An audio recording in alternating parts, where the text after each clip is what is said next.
जी, आज का जो हमारा टॉपिक है वो है डंपिंग।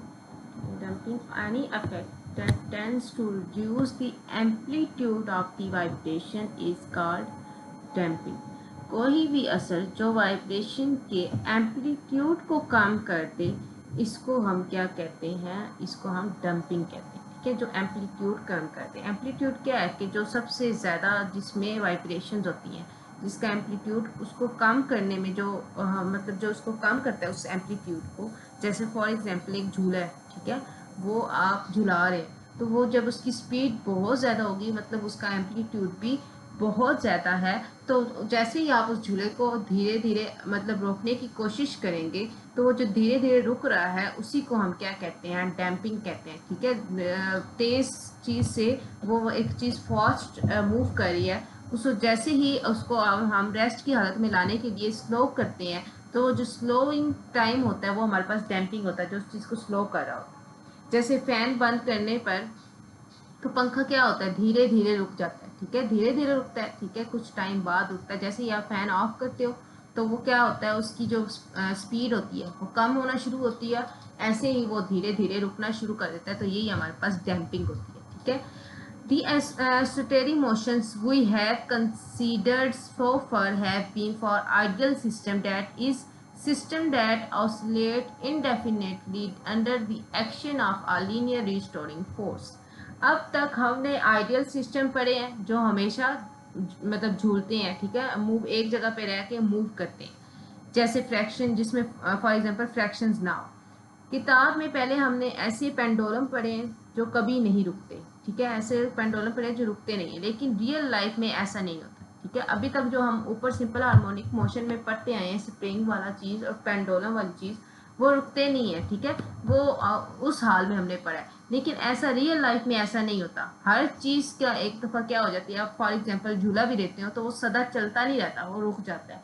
ऐसे ही आप घड़ी देखें, पेंडुलम भी किस टाइम खराब हो तो वो रुक जाती है, चलती ही नहीं रहती। ठीक है, तो रियल लाइफ में ऐसा नहीं होता, तो हम यहाँ पे रियल लाइफ के अकॉर्डिंग बात करेंगे। However in many real systems resistive forces such as friction reduce the motion. वो कहते हैं कि लेकिन रियल लाइफ में फ्रिक्शन जैसी रुकावट वाली फोर्सेस मोशन को कम कर देती हैं, ऐसा है। ठीक है, हमने ऊपर जो पेंडुलम भी पढ़ा था वो फ्रिक्शन लेस था। ठीक है, फ्रिक्शन लेस डोरी उस पर वो लटका हुआ है, तो ऐसा रियल लाइफ में नहीं होता। रियल लाइफ में फ्रिक्शन एग्जिस्ट करती है, हवा की रुकावट और फ्रिक्शन की वजह से एनर्जी क्या हो जाती है? लॉस्ट हो जाती है। तो ऐसा नहीं होता रियल लाइफ में कि एक चीज़ क्या है प्रॉपर सदा चलती रहे, वो कोई टाइम ऐसा आता है कि उसको अपनी पोजीशन पे रुकना पड़ जाता है। As the result amplitude progressively decrease with time and the motion is said to be damp. इस वजह से टाइम के साथ साथ एम्पलीट्यूड क्या होता है? कम होती जाती है। इस मोशन को हम क्या कहते हैं? डैम्प मोशन कहते हैं। ठीक है, जो एम्पलीट्यूड के साथ कम होती जाए उसको हम एम्पलीट्यूड कहते हैं। फॉर एग्जाम्पल ये हमारे पास जो फिगर है, ठीक है, x01 सबसे बड़ा है, ठीक है, x01 सबसे बड़ा, फिर x02 उससे छोटा, और फिर x03 उससे भी छोटा। सबसे पहले हमने सबसे फास्ट एक दफ़ा फोर्स लगाई इस पर, ठीक है, यहाँ तक फोर्स लगाई, छोड़ दिया, ये फास्ट है। ठीक है, फिर आहिस्ता आहिस्ता वो स्लो होना शुरू हुआ, x2 पे आया, फिर और स्लो होना शुरू हुआ, x3 पे आया। ठीक है, तो ये इन्होंने डैम्पिंग की एग्जांपल दी है। The motion of a pendulum eventually stops if it is left untouched because the pendulum loses energy by doing work on the surrounding forces such as air resistance and friction। ये क्या कह रहे हैं कि pendulum आखिर में रुक जाता है क्योंकि जो वो हवा और फ्रिक्शन पर एनर्जी खर्च कर देता है। झूले का आप फॉर एग्जांपल झूला आप झुलाते हो, ठीक है, तो वो खुद ही रुक जाता है। तो ऐसा नहीं है कि आपका वो लाइफ टाइम क्या हो चलता रहो, तो चलता रहे, फ्रिक्शन हो ही ना। फ्रिक्शन होती लाजमी हवा की ऐसी रेजिस्टेंस जो चूल्हे को रोक देती है। फ्रिक्शन होती है जो हमारे पास जो चीज़ मूव हो रही होती है तो उसको रोक देती है।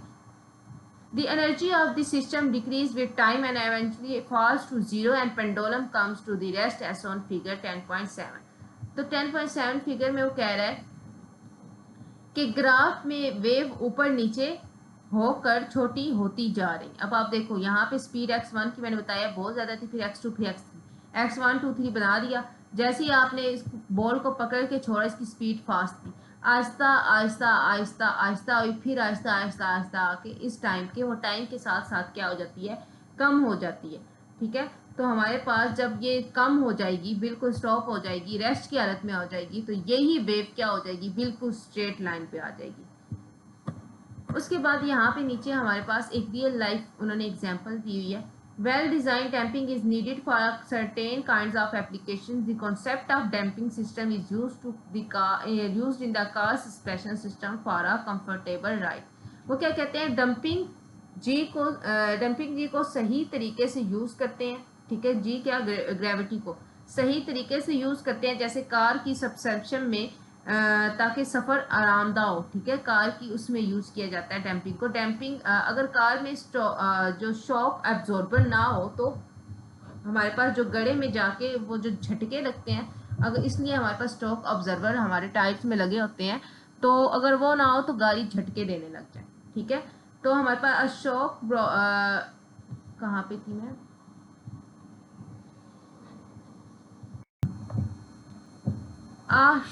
shock observer is designed to introduce damping forces which reduce the vibrations associated with the bumping ride।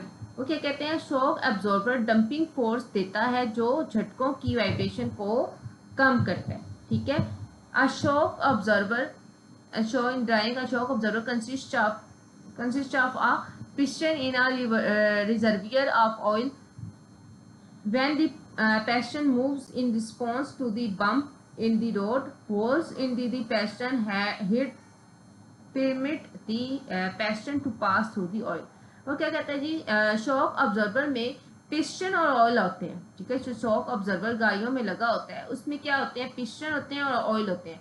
जो गढ़ा होता है, ठीक है, रास्ते में कहीं भी गढ़ा आ जाता है, गढ़े आने पर पिस्टन ऑयल में ऊपर नीचे होती है, जिसकी वजह से आपकी स्पीड क्या हो जाती है, ये जैसे कि इसने यहाँ पे बनाई होती है, तो इस ये जो दरमियान में है ये हमारे पास ये होती है कि पिस्टन होती है और ये आसपास ऑयल के अंदर होती है।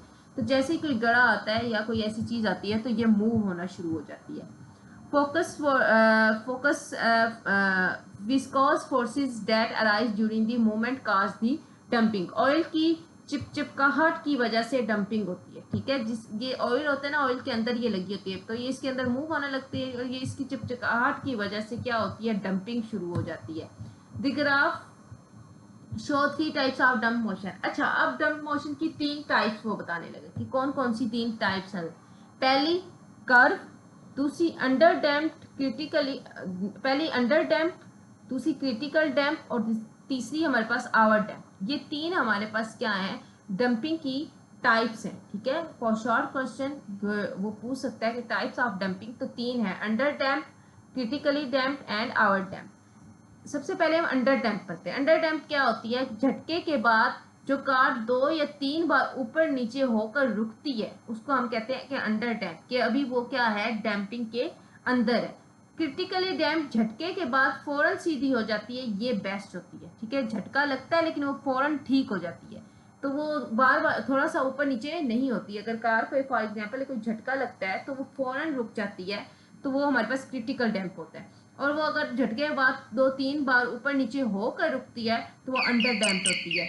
उसके बाद हमारे पास दूसरी होती है क्रिटिकल डैम्प, और थर्ड वन आवर डैम्प। बहुत धीरे जाकर सीधी होती है, टाइम ज़्यादा लगता है, ये आवर डैम्प हो जाता है। ठीक है, 3 टाइप्स बताई कि किस किस हाल में कौन कौन सी डैम्पिंग होगी। पहली अंडर डैम्प में क्या आपका कार के झटका लगता है, वो 2-3 मिनट क्या करती है, ऊपर नीचे होती है और फिर थोड़ी देर बाद जाकर रुकती है, वो हमारे पास अंडर डैम्प होती है। क्रिटिकल डैम्प की फौरन रुक जाती है। ठीक है, उसके बाद हमारे पास आवर डैम्प आ जाता है, जिसमें वो बहुत टाइम लेती है अपनी वो वाइब्रेशन रोकने में, यानी ऊपर नीचे होने के। हमारे पास 3 हमारे पास डैम्पिंग के एग्जाम्पल्स हैं।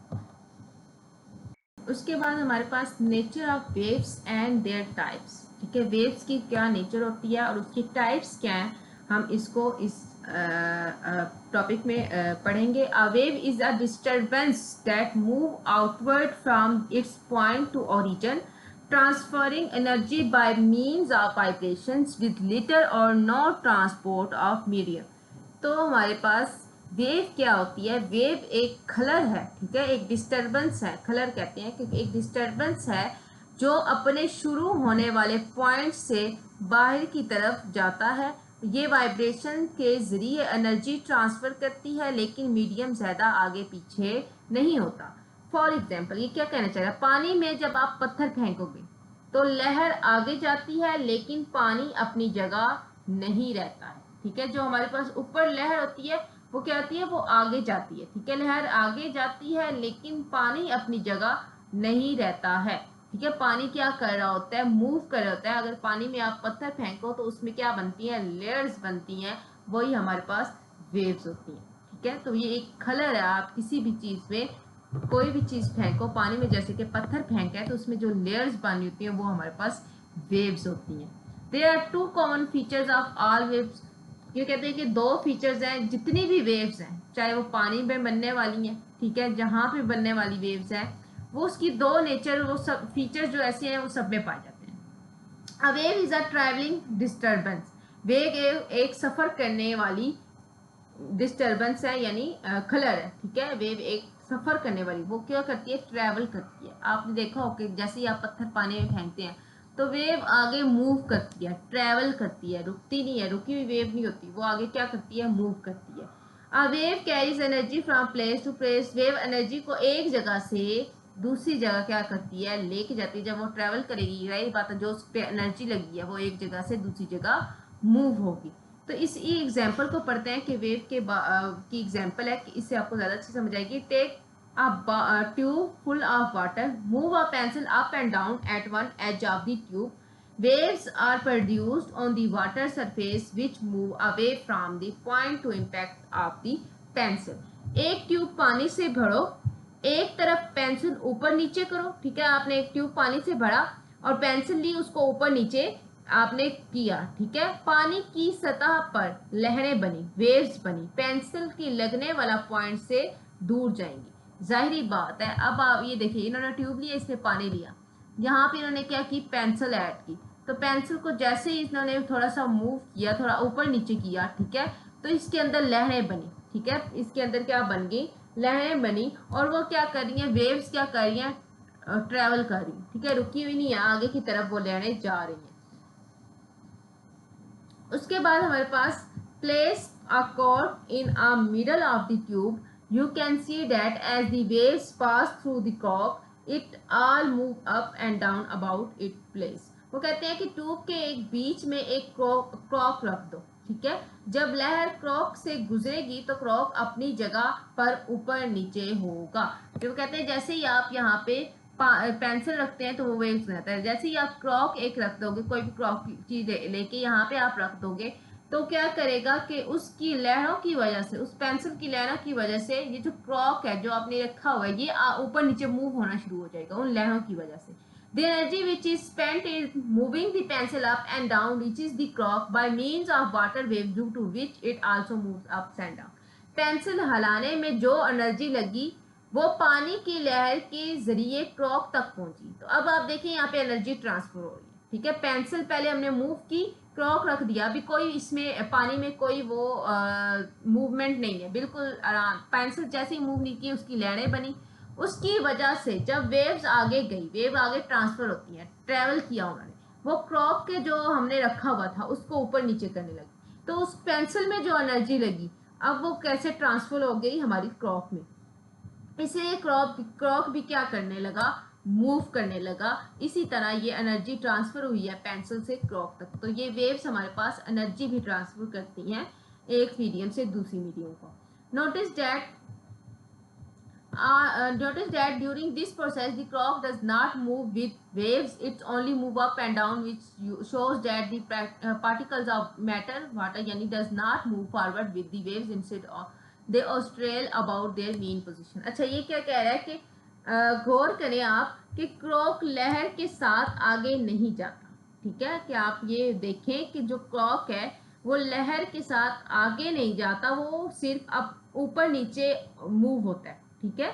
आप ये एक्सपेरिमेंट भी करें, घर में टब में पानी डालें, पेंसिल से लहरें बनाएं, दरमियान में क्लॉक ठीक है रख दें, तो आप मूव बनाएंगे तो वो क्लॉक है वो आगे नहीं जाएगा, वो अपनी जो जगह है उस पर ऊपर नीचे मूव होना शुरू हो जाए। इससे पता चलता है कि पेंसिल की पार्टिकल्स लहर के साथ आगे नहीं जाते, वो सिर्फ अपनी जगह पर झूलते हैं। ठीक है, जो हमारे पास वो जो पार्टिकल्स हैं की लहर है वो आगे मूव नहीं करता, वो अपनी जगह पर क्या करते हैं, झूलते हैं। तो एनर्जी जाती है, मैटर नहीं जाता। ठीक है, आप देखें तो आप क्या करते हैं कि इस जो पानी की पार्टिकल्स लहर के साथ आगे नहीं जाती, वो सिर्फ अपनी जगह पर झूलते हैं, एनर्जी जाती है यानी मैटर नहीं जाता। ठीक है, मैटर हमारे पास यानी जो मादा हम इस्तेमाल कर रहे हैं वो नहीं जाता, सिर्फ उसके पार्टिकल्स आगे जाते हैं।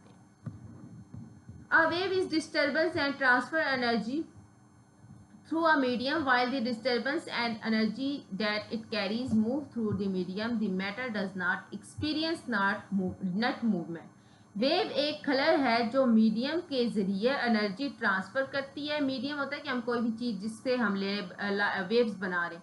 वेव एक खलर है जो मीडियम के जरिए एनर्जी ट्रांसफर करती है। जब खलर और एनर्जी मीडियम में सफर करती हैं तो मैटर आगे नहीं जाता। ठीक है, याद रखिएगा कि मैटर मूव नहीं करता, उसकी लेयर्स मूव करती हैं।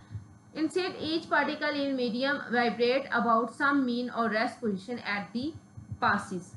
ठीक है, तो कहते हैं बल्कि मीडियम का हर पार्टिकल वेव के गुजरने पर अपनी जगह के इर्द गिर्द झूलता है। Both particles and waves carry energy, but there is an important difference in how they do this. वो कहते हैं पार्टिकल भी एनर्जी ले जाते हैं और वेव भी एनर्जी लेते हैं, लेकिन दोनों के तरीके में फर्क है। ठीक है, दोनों का उसके जो मेथड है उसमें फर्क है। वो क्या फर्क है? Think of a ball as a particle. If you toss the ball to the friend, the ball moves from you into your friends. ठीक है, आप जो बॉल लिया आपने, तो आप उसको बॉल को क्या कर रहे हो, टॉस कर रहे हो ball to the friend. The ball moves from you to your friend and carries energy. This is not wave motion because matter is transported. तो बॉल को पार्टिकल आप समझो। ठीक है, बॉल आपके पास क्या है, पार्टिकल। एग्जाम्पल दे, अगर बॉल दोस्त को फेंको तो बॉल खुद जाती है और एनर्जी लेके जाती है। ठीक है, अब आप देखो मीडियम भी क्या कर रहा है, एक जगह से दूसरी जगह ट्रांसफर कर रहा है। ठीक है, तो मीडियम ट्रांसफर नहीं करना चाहिए वेव्स में। तो अगर बॉल दोस्त को फेंको तो आप देखो वो खुद जाती है और एनर्जी भी लेके जाती है। ये वेव नहीं है क्योंकि यहाँ मैटर ट्रांसफर हो रहा है।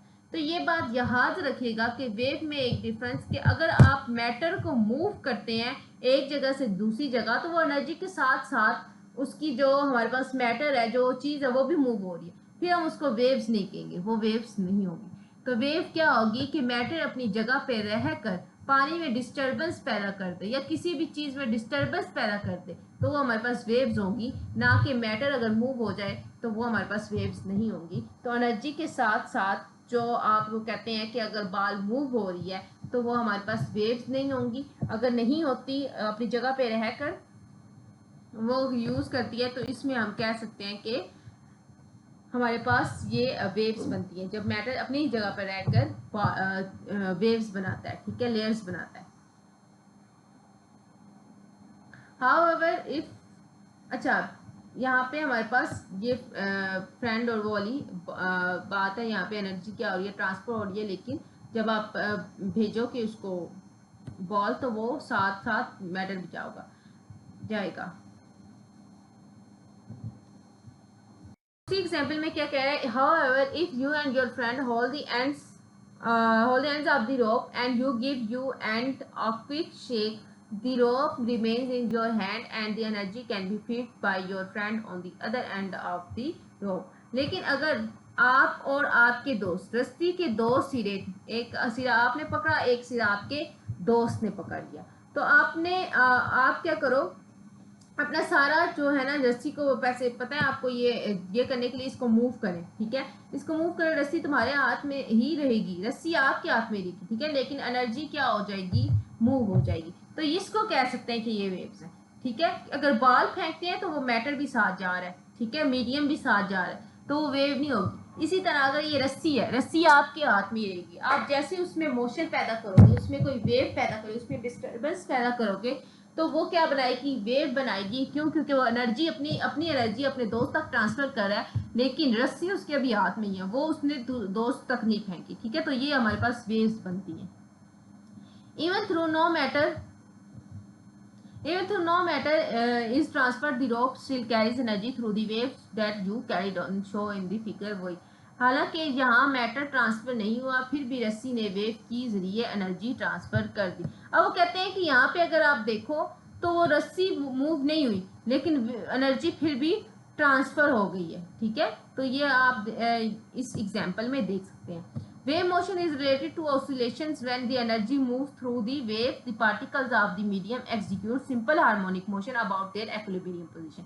वेव मोशन के ताल्लुक, जो वेव मोशन का ताल्लुक है वो ऑसिलेशन से है। ठीक है, तो आप कहें कि वेव्स और जो मोशन है उसके दरमियान रिलेशनशिप क्या है, तो वो हमारे पास ऑसिलेशन से है। जब एनर्जी वेव के जरिए जाती है तो मीडियम के पार्टिकल्स अपनी बैलेंस वाली पोजीशन के इर्द गिर्द सिंपल हार्मोनिक मोशन करते हैं। वही एग्जाम्पल उठाएं। For example take a rope and colour. आप यहाँ पे एग्जाम्पल जो दे रहे हैं वो भी देख लेते हैं। ऊपर जो हमने पानी वाली एग्जाम्पल ली तो आप वो उसमें देखते हैं कि आपकी एनर्जी तो मूव हो रही है, वो पेंसिल डाली है, लेकिन क्रॉप ऊपर नीचे मूव करता है। और ये किसकी एग्जाम्पल है? सिंपल हार्मोनिक मोशन की, कि एक मीडियम अपनी मीन पोजीशन से आगे पीछे मूव करता है।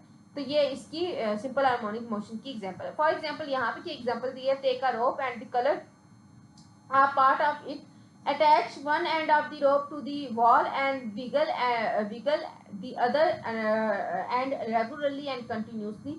The number of waves will be produced forming a wave train. वो क्या एग्जाम्पल दे रहे हैं? रस्सी का एक हिस्सा रंग लें, ठीक है, कलर कर लें, एक सिरा दीवार से बांध दें। ठीक है, एक सिरे को कलर करें, दूसरे को दीवार से आप बांध दें, दूसरा सिरा बराबर हिलाएं। ठीक है, जो सिरा आपने पकड़ा हुआ है उसको बराबर हिलाएं, जैसे आप रस्सी पकड़ के उसको मूव करते हैं। ठीक है, उसकी वेव्स बनाते हैं।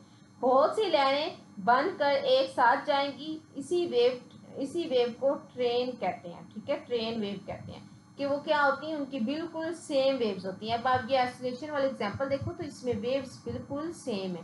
तो ये अगर आप दीवार के साथ बांधते हो, दूसरे सिरे के साथ आप हिलाते हो, तो उसमें जो वेव्स बनेगी वो हमारे पास बिल्कुल प्लेन सीधी ट्रेन बनेगी।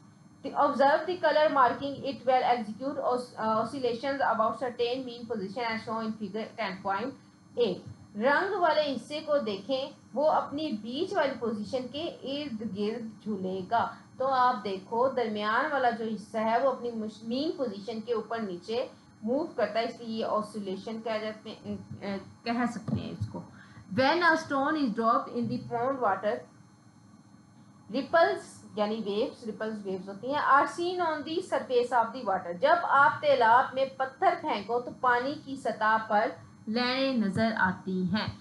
तो आप तालाब है उसमें पत्थर फेंकते हैं, ठीक है, जैसे ही पत्थर फेंकते हैं, आपने एक्सपेरिमेंट भी किया होगा, कभी ना कभी किया होगा, पत्थर पानी में फेंकते हैं तो उसके साथ क्या बनती हैं? लहरें बनती नजर आती हैं। ठीक है, जैसे ही आप पत्थर फेंकते हो तो कुछ देर के लिए उसमें लहरें नजर आती हैं। The particles of water absorb energy and start oscillating from the impact of the stone.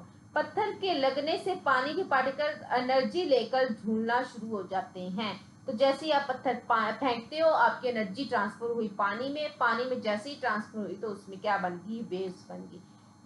ये पार्टिकल अपनी जगह these particle transfer some of its energy to the neighbouring particles which also start vibrating. ये particles अपनी energy जो साथ वाले particles को देते हैं वो भी क्या हो जाते हैं? ऊपर नीचे यानी झूलना स्टार्ट हो जाते हैं। जैसे ही आप पत्थर फेंकते हैं तो उसके साथ जितने भी पार्टिकल्स होते हैं वो मूव करना शुरू हो जाते हैं। In this way gradually other particles on the water surface also start oscillating and energy is spread out throughout the water pond. इस तरह धीरे धीरे सारा पानी झूलने लगता है और एनर्जी पूरे तालाब में फैल जाती है। जैसे आप पानी में पत्थर फेंकते हो वो लहरें बनना स्टार्ट होती हैं, तो वो आहिस्ता आहिस्ता होते होते ही पूरे तालाब में वो लहरें, आपको ऐसे लग रहा होता है पूरे तालाब में वो वेव्स बन गई हैं। तो ये हमारे पास वेव्स थी। ठीक है, टाइप्स ऑफ वेव्स हम आगे फर्दर डिस्कस करेंगे नेक्स्ट लेक्चर में। वेव एनर्जी लेती है मैटर को। अब याद रखिएगा कि वेव एनर्जी ले लेती है, एक जगह से दूसरी जगह ट्रांसफर करती है, लेकिन मीडियम को ट्रांसफर नहीं करती। मीडियम एक पार्टिकल सिर्फ अपनी जगह पर ही ऑसिलेट करे तो वो वेव्स बनाता है। जैसे रस्सी की एग्जांपल दी, पानी के लेयर्स दी, ठीक है, लो क्रॉक वाली एग्जांपल दी। तो ये हमारे पास वेव्स होती हैं। वेव्स कैसे बनती हैं, क्या ट्रांसफर करती हैं और क्या ट्रांसफर नहीं करती। तो ये हमारे पास वेव्स की इंट्रो